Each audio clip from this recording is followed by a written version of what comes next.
As many of you are well aware, a lot has transpired in the past several days between the War Thunder community and the team at Gaijin. If you do not follow War Thunder that closely, I will be posting some information on the screen as we go along, or I encourage you to check out some of the other War Thunder YouTubers that have been doing a fantastic job of covering this whole situation as it has unfolded. War Thunder means a lot to me. I would have not invested 10 years of my life into it if I didn't believe in what the team at Gaijin was trying to do. So keeping that in mind, I've always felt this way about War Thunder. They have done all the difficult stuff well, and have messed up all the easy stuff.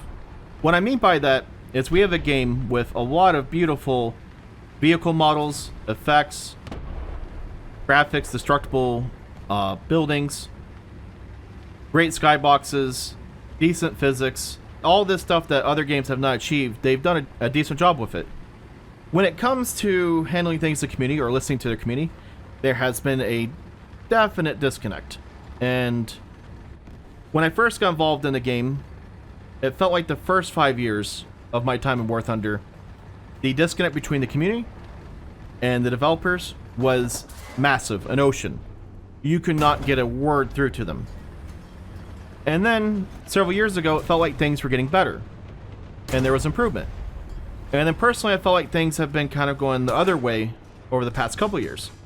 I hate to say it this way, but there's definitely been things set up where it's not in the player's favor, or even having the players as a consideration. The game allows you to almost pay for everything in Golden Eagles.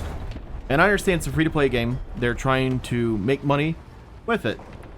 But at a certain point, it feels like we're just being kind of nickel and dimed on nearly everything. And every time there's a economic change that comes out, it's generally not in the player's favor. I can't think of one economic change that came out that was overall in the player's favor. And I will openly admit, the economy right now is not great. I use premium time, I use premium vehicles, and even I struggle with Silver Lions. I do jump around to a lot of different vehicles for videos and streams. I buy almost everything, so I do chew through more Silver Lions than the average player. But even then, I don't feel like I get a lot back. I can't imagine what it's like for a casual player. And I do hope that the post I made today discussing how there's a potential revision coming for the economy, I hope that's positive for the players. That being said, I definitely understand where the War Thunder community is coming from. I'm glad to see that the War Thunder community came together. I hope this leads to positive change. I will say this over and over. I still love the game. I would have not spent as much time into the game if I didn't like it. Watching the review bombings happen over the past several days was mixed emotions for me.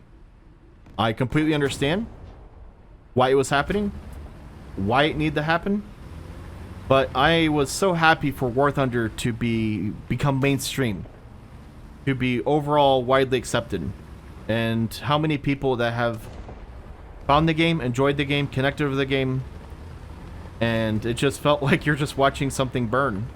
I know that the game has so much more potential in it, and I just hated watching what happened happen. I hope the team at Gaijin is listening. I hope they realize they can't take the community for granted, and that positive change will happen, and we're stronger from this.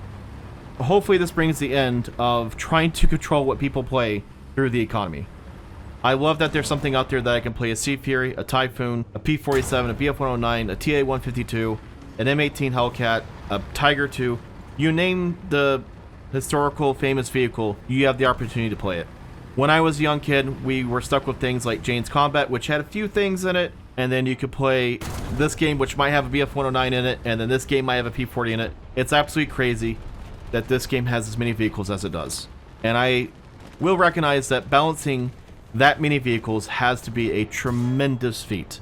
And overall, I think they've done a decent job at it. I have had the opportunity to work with several people from the Gaijin team over the years. I'll name a couple right now, but Mike Goes Boom and the people at the content creation team have been absolutely fantastic. They are so hardworking, they are patient, they are kind. I also real quickly want to give a shout out to the folks who work on the War Thunder Wiki team. They are absolutely fantastic individuals who do a phenomenal job. They love history, they have a passion for it, and they do so much work when it comes to finding the correct facts and to get that information out there. I am personally very thankful for the hard work you guys have done over the years. Building that site and how it has influenced the game has been an absolute pleasure to watch. I know that everything looks kind of dark and gloomy right now, but I hope that the people who make decisions over at Gaijin will take this opportunity to make a stronger game forged by this fire. I'm personally rooting for them, and I just hope that this goes well. Like I said, they put out that post. I'm looking forward to see what they say. But yeah, those are the words I've been searching for over the past several days, and I love the War Thunder community. I hope that this gets resolved and we can all go back to doing what we love. Thank you.